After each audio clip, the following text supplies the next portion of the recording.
Kejayaan peradaban maritim di wilayah Nusantara pada masa lalu pernah memunculkan kota-kota internasional yang maju dan terbuka. Pada abad ke-17, misalnya, kota Makassar pernah menjadi salah satu kota internasional terbesar di Asia Tenggara yang menjadi pusat perdagangan dan kebudayaan maritim.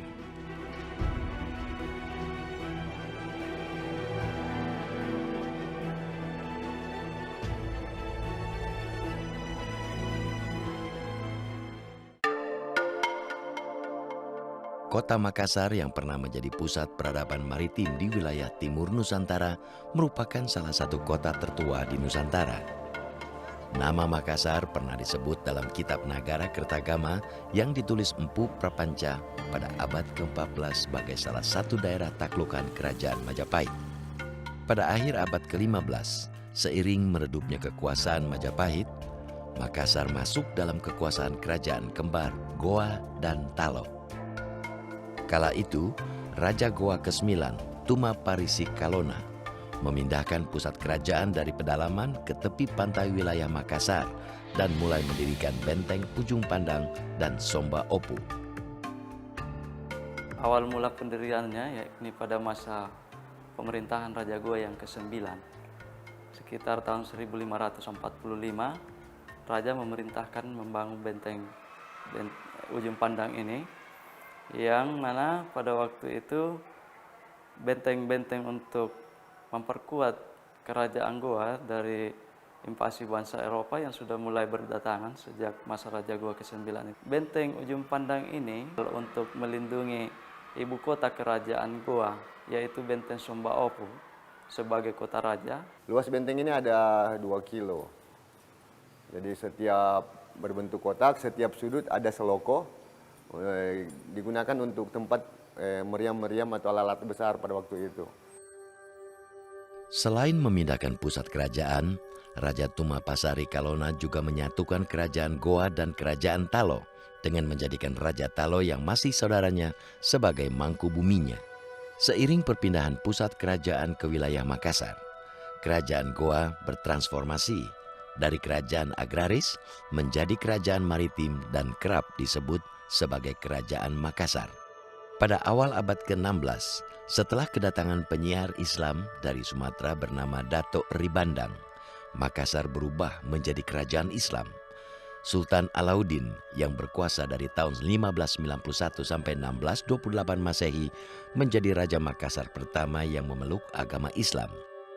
Di bawah kekuasaan Sultan Alauddin ini, Makassar mulai tumbuh dan berkembang menjadi kerajaan maritim. Ketika Goa menjadikan Islam sebagai landasan ideologi, ya. Jadi kalau kita mau melihat salah satu kekuatan suatu kerajaan itu karena mempunyai suatu kekuatan ideologi, ya. Kekuatan ideologinya itu karena Goa menjadikan Islam sebagai pusat perkembangan Islam dan itu hampir menyebar, ya, ke seluruh Indonesia Timur, bahkan di Kalimantan dan sebagian di Sumatera. Ya, jadi perdagangan itu bisa kuat kalau di backup oleh suatu ideologi.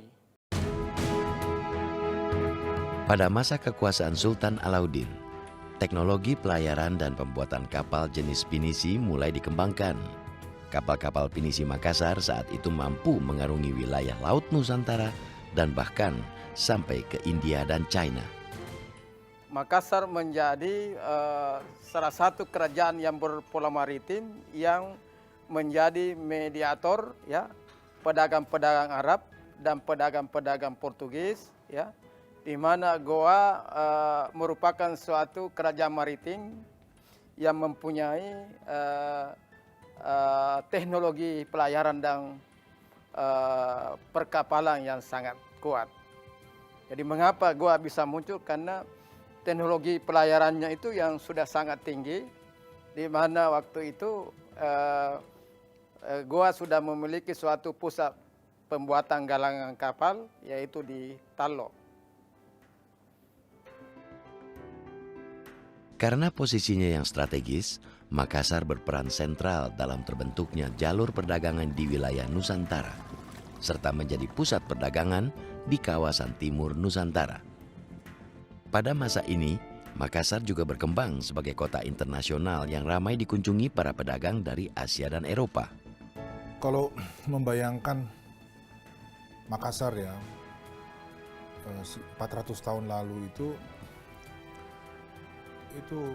kota yang luar biasa. Dari segi ukuran misalnya, penduduknya itu sekitar 150.000 pada saat itu.